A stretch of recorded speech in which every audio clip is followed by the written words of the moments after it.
Greetings, everyone. This is Judge coming with you with another video of Judge's Vedic perspective on Kanya Rasi this time, or as we is well known as Virgo. So with understanding the Rasi series, as I've covered in my aforementioned videos, Virgo is the next sign that we're going to discuss. So what is Virgo? Virgo is the maiden or the virgin. So why is this sign referred to as the virgin? Or if you think of it, it's the sixth placement, the sixth sign. It's the preparation of self. When somebody's about to start a business or go into a partnership, what do you do beforehand? You prepare. And that is the theme of Virgo.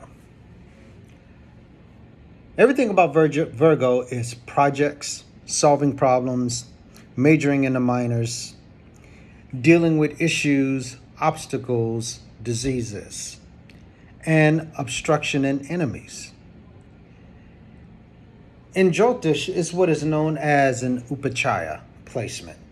Not the sign itself, but the aspect of it. It means it gets better with time. So when it comes to Virgo, your life is about fixing things. That's why it also has the moniker of perfectionist. They want to perfect things because if you have taken on the form of Virgo in this lifetime, you got away with making too many mistakes. So in this life, you're not supposed to be as reckless anymore. You have to be careful and precise and diligent in whatever you do. So this is what we're going to discuss. What does Virgo mean to you? Because everyone has a Virgo sign. It just depends on where it is. But before I get there, I want to cover the dates because this is what differs between Western tropical and Vedic sidereal. It's traditionally known that Virgo's date of births fall in between August 23rd to September 22nd. That's the Western term, but it's not the original Vedic dates. The original Vedic dates applies to September 17th through October 17th. Let me repeat that. If your birth date falls between September 17th to October 17th, your sun is in Virgo. Not the August 23rd to September 22nd. September 17th to October 17th. So that was to say someone that been following Western astrology. I was born September 17th. So that would make you a Virgo on both sides. So that would say, see, it doesn't matter. It's the same. So if you're born September 17th through September 22nd, you will be Virgo with Western and Vedic. However, it wouldn't be the same degree points, and it wouldn't be the same lunar mansion, asterism, or nakshatra. So follow me on that. If you are at a degree in Virgo, born on September 17th, your Virgo degrees will be in the latter, close within the late 20s, because every sign has 30 degrees. Whereas if you would apply that same date to sidereal, your Virgo will be at 0 to 1 degrees. And that would mean different nakshatras. So what I'm stating is, those nakshatras could be applied in Hasta, it could be in Swati, it could be in Uttara Falguni. So it all depends. Sidereal, you really have to focus on those dates. September 17th to October 17th. Not the traditional August 23rd to September 22nd. So, if you have Virgo in your first house, excuse me,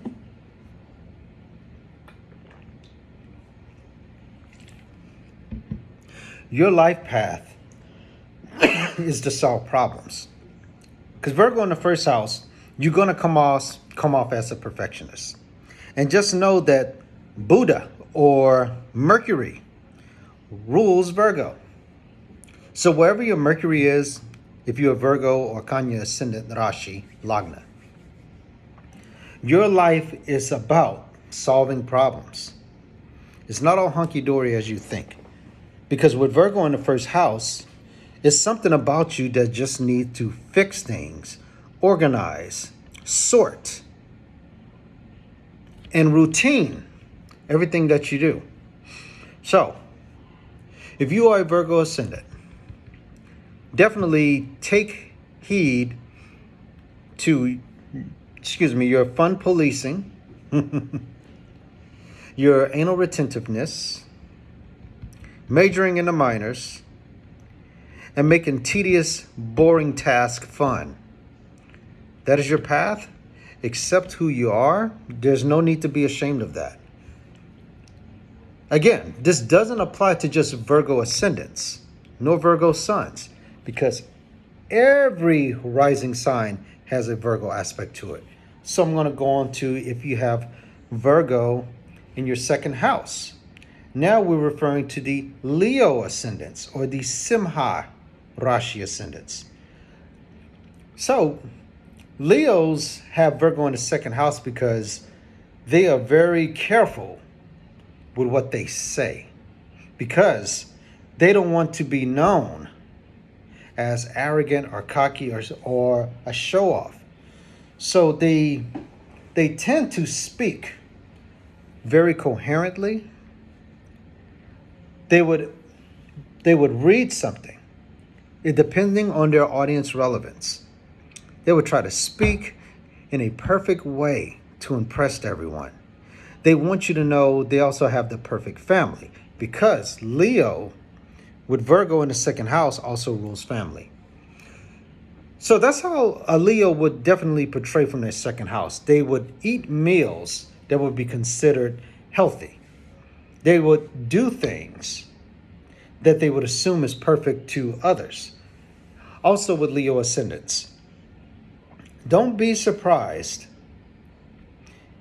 if they would say something to make it seem like they were so intelligent, but yet they just learned it.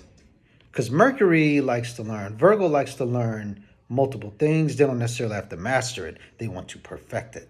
So when it comes to Leo in their second house, they want to communicate in a way as if they know something very well and astute at it. Now we're going on to Kanya in the third house for the Karaka Rashi signs or Cancer. So why would Virgo be in the third house of Cancer ascendants? Well, the third house are communications, your local community, your efforts, courage, hobbies, handheld skills, and your co-borns or your siblings, namely the younger ones. When it comes to Cancer in their third house, normally their siblings are very careful, well looked after, trying to fix things.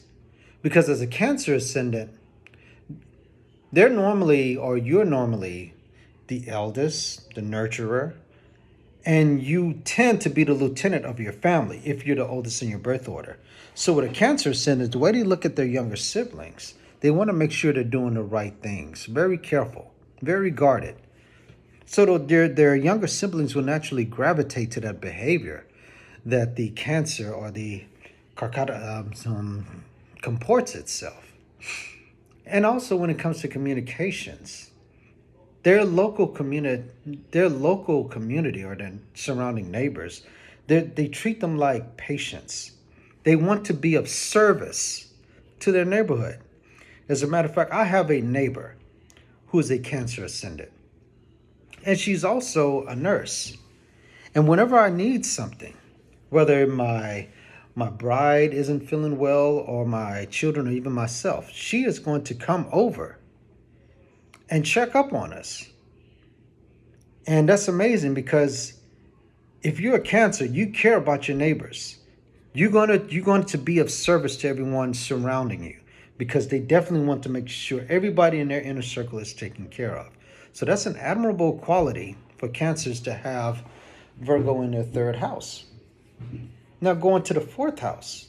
If you have Virgo in your fourth house, this is the house of home, your ancestral land, your parents, mainly the mother, your real estate, and conveyances, which are cars and vehicles.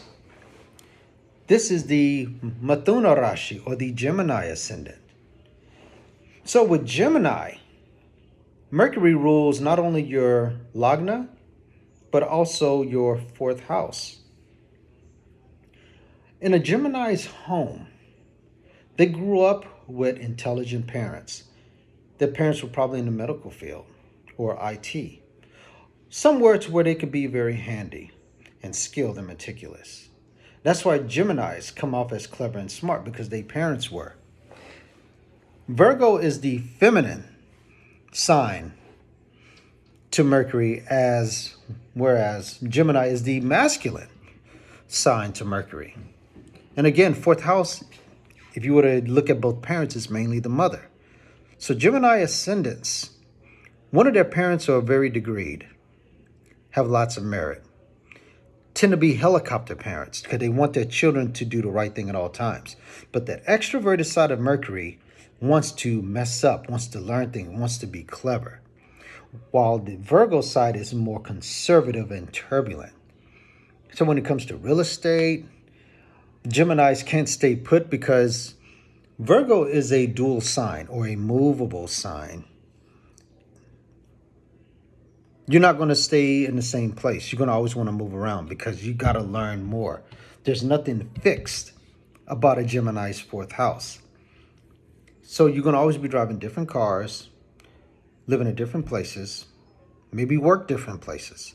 Because Geminis constantly wants to learn. That's their karma. That's why they're here. They're here to communicate. And there was a lot of communication in their home from their parents. With Virgo being in your fifth house, this is a Trikona placement. Anything fifth from itself is virtue and a blessing. Now I'm referring to the Taurus ascendants or the Mithuna natives. Vrishaba Rashi. Virgo's in your fifth house because this is the house of children, having fun, education, speculative gains, creativity, self-expression, love, and romance. When it comes to Taurans, Virgo in the fifth house, Taurans tend not to make fun what it is. You become the fun police. You're real conservative about the romantic partners you choose, man or woman. You want to do background checks. You want to check a rap sheet. You want to make sure how much money they make, what they do for a living, etc., etc. And you like to plan your fun and activities because that Virgo energy is there. And when it comes to having fun, you want to know if it would solve your problems. You want to be an act of service when having fun. If you were to go out with a Taurus ascendant, they want to make sure everybody's needs are met. Did everybody eat? Is everybody good? Everyone's tickets are paid for. Once that's done, now a Taurus can have fun. Because that's the Tauran's nature, to be reserved. I want to make sure I have everything I need, not necessarily what they want. Because the first, fifth, and ninth placements of a Taurus ascendant, they're all earth signs. Earth is grounded. It wants to be prepared. It wants to be secured. So Taurans, have fun. You don't always have to plan out everything when it comes to activities. That's what the fifth house is for. It's your fun house. All right? So Virgo in the sixth house. This goes back to the Mesha Rashis or the Aries ascendants. Virgo is in its actual place. So when it comes to an Aries, this is your competition house. Again, your active service. When an Aries have Virgo in the sixth house, they have to be very clever and strategic with what they want to do. So when it comes to your obstacles, You want to study your opponent. You have to become Batman, Aries, because Batman will always win a fight if he goes into his laboratory and prepare for his opponent's strengths and weaknesses. Because Arians like to go in head on. They don't think because they have a mission. Mars rules their ascendant. And Mars is weak in Virgo because Mars just wants to attack, but not strategize. Whenever you have Mercury and Mars together, you become a strategist. Mercury doesn't like Mars' impulsive ways, and Mars doesn't like Mercury's tedious ways. So you become a strategist, not necessarily a warrior. So when it comes to active service, Aries want to strategically help someone. So that's why Virgo is in your 6th house. Now, if Virgo is in your 7th house, now we're getting on to the Meena Rashi Lagna, or the Pisces risings ascendants. This is the balance. This is the total opposite of what a Piscean is. Pisceans are very dreamy. They're very loose, rehabilitating, relaxed, liberated. Whereas Virgo is alert, focused, nervous, critical, uncertain. So, to balance out a Piscean's lethargic ways, you're going to need somebody that's always focused. Need to plan things, because Pisceans will show up late. They don't care. They know how to relax. You have a good time with them, but don't expect them to get things done, at least not on your pace. That's why the Virgo is in the 7th house, to balance out the lethargic ways of Pisces. So if a Piscean were to get into a relationship, they would want to understand and become an active service to their partner, because they want to figure it out. Their partner will be very critical of a Piscean. You don't do this, you don't do that. You have to take life seriously for once. And Pisceans are very emotional. So are they going to sulk, or are they going to solve? That will bring out the best in a Pisces when the Virgo is in the 7th house. Also, Virgo in the 8th house. Now we're discussing the Kumbha Rashi, or the Aquarius ascendant rising sign. What is 8th house? 8th house is the house of horror, sex, rebirth, transformation, power, destruction, joint assets, other people's money, inheritances, all of those together. So when it comes to scandal and you're an Aquarius ascendant, you are going to meticulously try to solve these things. If you're ever in a bind, you're going to pull out all of your pens and papers and figure out how I'm going to fix this. If you're in trouble, an Aquarius would definitely channel that mindset to try to get things done. They're going to call who they know. They're going to call the best people to work on it. As far as jobs, you could be good tax collectors, because Mercury rules Virgo and Mercury rules commerce and money. When it comes to inheritances, an Aquarius is going to make sure they're able to get what is owed to them, because they will hire an attorney. They will hire anyone, an underwriter, or anyone that's able to figure these things out. When it comes to their sexual life, Aquarians tend to be attracted to someone that's nervous, or somebody that hasn't really had experience there. That's why it's the Virgin sign. So they don't want anyone that has mastered something. They want to engage with somebody that's trying to figure things out, because an Aquarius is very idealistic. They want somebody that wants a challenge.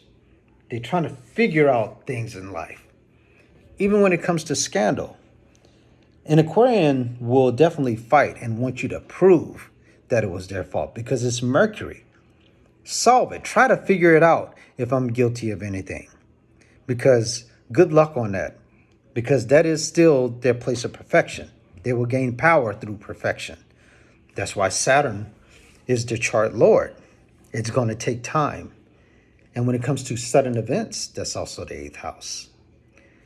And Aquarius would be a chess player because it's all perfection when it comes to that scandal and everything. Now, if you have Virgo in the 9th house, again, this is the final Trikona sign. This is the house of the father, the house of higher learning, the house of blessings, the house of post-grad education and travel, long-distance travel. Other neighbors, that's not from your local community, long-distance communities. This is for the Capricorn ascendants or the Makara Rashis, the goats, all right? So with a Capricorn, you're all about accomplishments, making it to the top of anything. So that means your higher post-grad education, it required meritocracy, and your father definitely pushed you there. Anytime you're trying to reach a goal, your father made sure that you got there. Because with Virgo being in the 9th house, you're trying to perfect your scholarship. You definitely put in the hours to perfect your GPA. When it comes to travel, you want to travel everywhere. You want to understand everything. Because again, it's a dual sign. You're going to be all across the place everywhere. And your father may have a dual nature. Your father may be on edge, always trying to figure out things to do. And especially when it comes to your blessings. Capricorns wants to perfect that.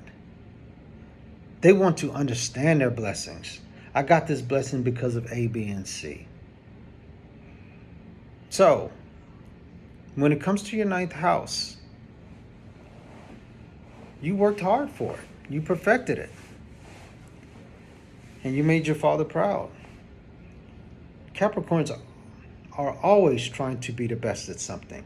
Because if you look at a Capricorn's 10th house, which is Libra, they want to be fair and balanced once they get there. That's why they use Virgo as their 9th house to prepare for the relationships that they're going to have at the top.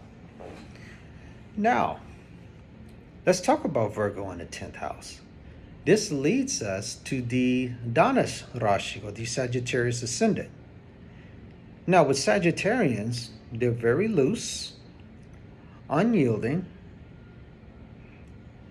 They're going to shoot for the stars. They're going to want to debate you. They're going to want to accomplish so many things in different avenues. They get bored very easily if they're not challenged. So what does it mean to have Virgo in your 10th house? The house of career, the house of your apex, the house of prime, the house of authority figures, the house of you in authority.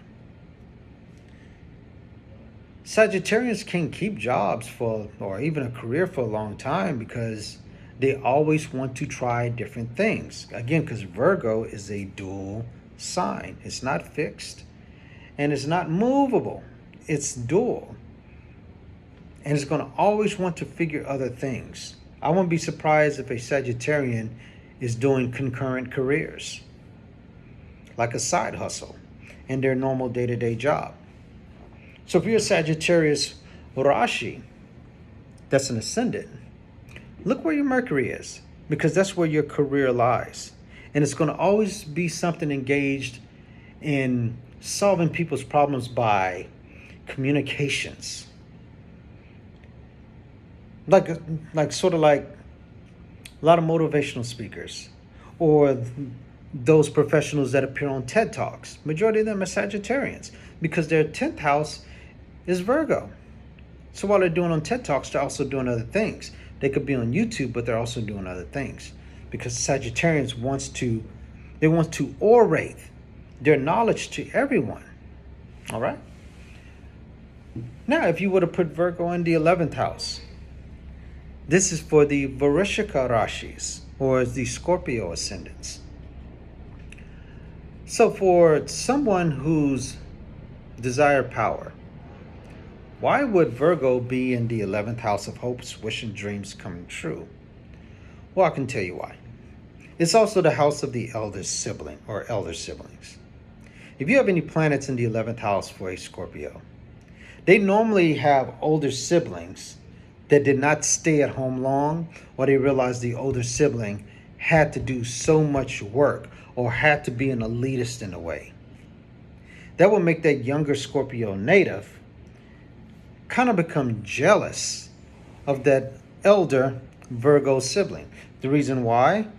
Because the homes that Varishika Rashi natives grow up in is very problematic.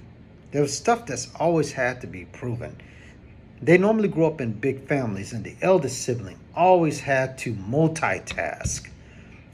So as the Scorpio grows up in their 11th house, they realize they always have to multitask and try to become perfect at it. And wherever that Virgo energy is, you may also have obstacles there. So Scorpios have trouble fitting into certain networks, and they have to strategically place themselves in there because of the way they grew up. The older siblings always had to figure things out. Whether it was good or bad, Scorpios want power. So when it comes to making your hope, wishes, and dreams come true, in order to obtain power, you have to become strategic. So you have to be very clever. I wouldn't say conservative, but at least moderate when it comes to making your gains manifest itself, Scorpios. You can't always rely on raw passion and emotion. Sometimes you may have to sit down and examine who your friends are. That's why you would tend to blow up or get passionate or jealous about something, because you have to use that fixer-upper mindset when it comes to your 11th house. And finally, the 12th house, the house of legacy, the end of the road, moksha, the final enlightenment, the final dashtana house. So where does this leave you, Tula Rashis, or the Libra ascendants? This is the side of you don't want to see, but others can. Behind the scenes, Tula natives or Libras, you try to get things done. You try to problem solve, but there's nothing to solve in the trash can. Because that's what the 12th house is. It's the garbage can. It's stuff you get rid of in this life. So you come off as if you're not perfect, you're not intelligent, I'm not anal retentive, and I'm not the fun police. But behind the scenes you are. People that you're unfamiliar to know that side of you, because it's also the house of foreign things and foreign lands. And if your Mercury is here, Libra ascendants, you tend to have imposter syndrome. You're not magnanimous to yourself. Give your own self credit. Give yourself a pat on the back, because when nobody's around, you are a perfectionist. You don't always have to be even keel and balanced and taking both sides all of the time. It's okay for someone to at least have a glimpse of who you are behind the scenes, because that's the side of you no one can see. Or at least, well, you can't. Other people can see that part of you. So it's okay to channel your inner Virgo. It's the area that you try to put aside, but it's still a part of you. Since 12th house also rules the feet, you tend to have a perfect gait. Not as in G-A-T-E, G-A-I-T, gait, your posture, the way you walk. Because Librans are very balanced. And your Loch Ness Venus is friendly to your 12th house, because Virgo and Venus are friends. So it's okay to acknowledge that you have some OCD tendencies, when it comes to your bedroom or your other areas that nobody you want to see. So now that I covered all 12 places of Virgo, again, you don't have to be a Virgo ascendant to relate to this. We all have Virgo in some aspect in our life. And I want to leave you with that. Don't ever say you're not a Virgo, because you are. It just depends on where it is. And I want to leave you with that. Again, my name is Judge with another Judge's Video Perspective. I wanted to let everybody know the most important or the most interesting person in the world is you. And I mean that. Don't ever think you're not. Whatever you're going through, that Virgo side of you is going to perfect it. So you are the most interesting person in the world. All you got to do is know what it means. That's why I'm here. You can contact me. You can reach me on Messenger. You can find me on Facebook. I want to help you find that perfection that you're seeking. Until next time, everyone. Namaste. Be blessed. And Ashe.